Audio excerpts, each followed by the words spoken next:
I come from a big family. There were 8 of us kids, and Christmas was, still is, huge to us.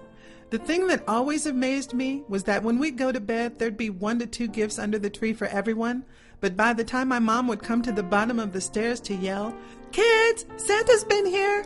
my parents, or Santa, who knows, would always manage to fill the room full of presents. One particular Christmas, I think I was 12 years old, I remember trying to go to sleep but being too excited. Eventually, though, I drifted off. Then the call came up the stairs to my door. "Santa's been here!" All you could hear was the sound of thunder as 16 feet hit the floor and stampeded out of the bedroom doors, each of us trying to beat the other to the staircase. I remember that it felt like I literally glided down the stairs. Like my bare feet never touched the cold wood, I was in such a trance. We burst from the kitchen through the swinging door to a grand vision of not 1, but 2 rooms full of beautifully wrapped gifts, and at the farthest end, 8 bicycles. From training wheels to 10 speeds, there was one to fit each and every one of us. It was glorious. Where my parents got the time or the energy to put those bikes together, not to mention wrap all those gifts, is still a mystery to me. The tradition in my family was to take turns, from the youngest to the eldest, unwrapping our presents, which seemed agonizingly slow when your turn is number 6. I'm the 3rd child. Anyway, we unwrapped the rest of the gifts, went out for a while to ride our new bikes, followed by breakfast and a few more hours of sleep. Then my mom and I began preparing for the onslaught of at least 50 more family and friends for dinner. I can instantly recall the smells from our kitchen.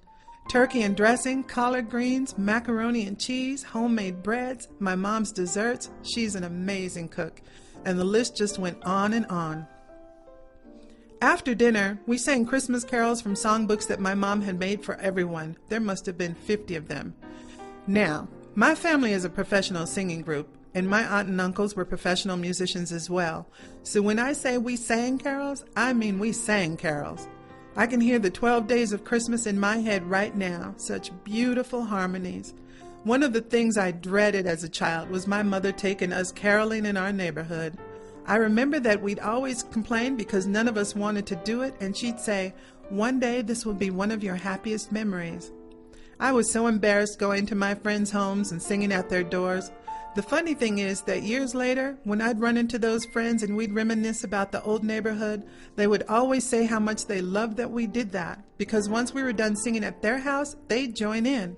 Every kid in the neighborhood would be caroling by the time we'd finished, and we'd all end up back at Party Central, our house. I moved to New Mexico 2 years ago, leaving all my family and friends in Los Angeles. My first Christmas here was very lonely, but I went home for the holidays last year. And 40 years later, 100 of us were still singing carols from my mom's original books. As usual, she was right. I will always cherish those memories.